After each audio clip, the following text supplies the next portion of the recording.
إنما المؤمنون إخوة فأصلحوا بين أخويكم واتقوا الله لعلكم ترحمون. اهلا بيكم في فيديو جديد. لو انت مش مشترك في القناه اشترك وفعل الجرس واعمل لايك لعجبك المحتوى. لو انت مش متابعنا على انستجرام فهتلاقي اللينك في الديسكربشن تحت.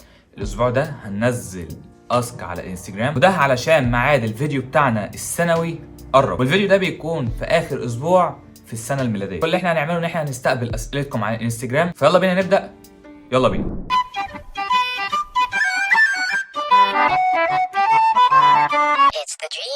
عشان نوضح فكرتنا ونوصل لكم الفكر اللي احنا عايزين ننقله، فلازم هنحكي حكايه بسيطه. كان في واحد اسمه احمد ده كان في الستينات من عمره، وكان بيعاني من مرض النسيان اللي هم بيسموه الزهايمر. ده مرض بيأثر على الذاكره وبيخلي الواحد ينسى الحاجات بالتدريج، بس المرض ده ما جاش من فراغ. كان في شخص عايش مع احمد، كان مقطوع من شجره والناس مضطهدينه، من الاخر كده عايش في الشارع، لا كان ليه اصل ولا نسب ولا اي حاجه. لكن احمد جابه ورباه وساعده، خلاه يعيش معاه في نفس البيت. احمد علمه وفهمه وخلاه ليه شأن كبير عشان تمر الايام، عشان الولد ده يضر الشخص اللي مدله ايده وساعده ورباه، عشان يديله شويه ادويه تساعده ان هو ينسى هو مين. هو كان عايز يخلص منه. بعد ما اداله الادويه دي طرده من البيت. يا ريته اكتفى بكده، جاب لاحمد بيت صغير وقال له انت هتقعد هنا وانا صاحب الفضل عليك، وانا اللي جبتك من الشارع، وانا اللي قعدتك في بيت وقويتك في مسكن. كان احمد ساكن في بيت صغير في قريه نائيه. الايام كانت بتمر على احمد ببطء.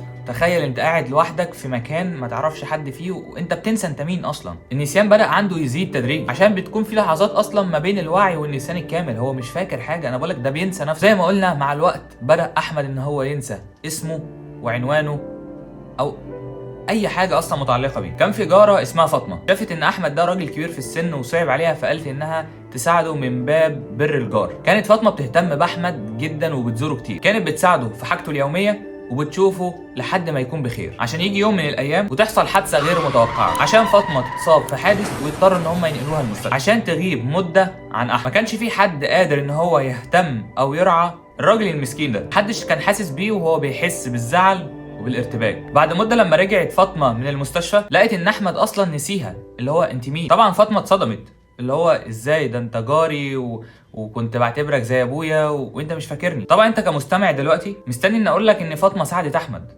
وان احمد بقى كويس، وان بقى في نهايه سعيده للقصه. لكن الحقيقه عكس كده. بطل قصتنا احمد كان بيمثل كل شخص عربي مقهور مظلوم. اما الشخص اللي اذى احمد في اول القصه خالص لو تفتكر، ايوه هو الشخص ده، الشخص اللي ما كانش لاقي ياكل ولا يتعلم ولا كان عنده علم ولا كان عنده بيت ولا كان عنده وطن ولا كان عنده اي حاجه. كانت بتمثل لنا السياسه الغربيه صاحبه ازدواجيه المعايير. اما الاخت فاطمه دي كانت بتمثل لنا اتحاد الدول العربيه. الدول العربيه اللي زمان كان ليها كلمه، الدول العربيه اللي زمان ما كناش نسمع عن خطابات بتطلع تتقال وخلاص، بمعنى نحن نأسف، نحن لا نرضى، نحن نرجو. كان زمان يطلعوا يقول لك والله احنا عايزين كذا، تعمل كذا، طيب حلو قوي، اقطع كذا، اعمل كذا، سوي كذا، في كلمه. طبعا كلنا عارفين المثل بتاع ذاكره العوام 3 ايام. المثل ده بيتعلق بينا، الناس اللي بينسوا الحاجات بسرعه. المثل ده اللي من اسبابه انشغال الناس في حياتهم الشخصيه من غير ما يكون ليهم علاقه بالناس التانية. من ضمن اسبابه التركيز على اهداف اخرى. ومش بس كده، في ناس اصلا بتكون مش مهتمه ببعض الامور، زي والله مثلا انا مالي،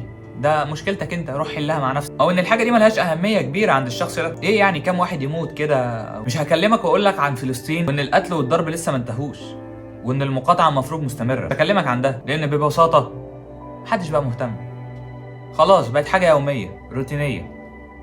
طب اقول لك على حاجه، مش هكلمك عن سوريا ولا هكلمك عن الملايين اللي اتهجروا منها، ولا هكلمك عن الإبادة اللي بتحصل فيها بالفسفور المحرم أو الصواريخ المحرمة دوليا أو غيرها. هكلمك عن السودان واللي بقالنا أكتر من 6 أو 7 شهور في حرب أهلية في قلب السودان ومحدش بيتكلم عنها. مش هكلمك إن في السودان حوالي أكتر من 19 مليون طفل خارج المؤسسات التعليميه. مش هقول لك كمان ان هم قفلوا اكتر من 10,000 مدرسه. مش هقول لك هناك ان هم بيغتصبوا الفتيات هناك. مش هتكلم واقول لك الكلام ده كله. مش هكلمك واقول لك ان في اكتر من 1400 حاله في اشتباه ان في مرض يدعى الكوليرا. مش هكلمك واقول لك ان في اكتر من 9000 بني ادم، 9000 روح راحت، ماتوا.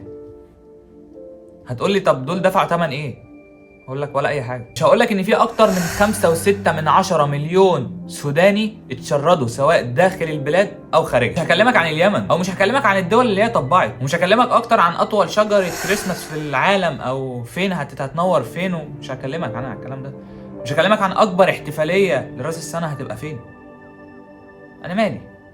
مش صح؟ مش ده اللي بيحصل؟ النسيان واحده من الاسلحه اللي ترفع الانسان وتخليه يتعلم من الماضي والجرح اللي حصل له قبل كده، يلضمه ويدوس عليه ويكويه ويكمل، او ان هو ينسى اصله اصلا وينسى هو مين وكان ايه وبقى ايه. النسيان بكل سهولة هو جسر بين الماضي والمستقبل.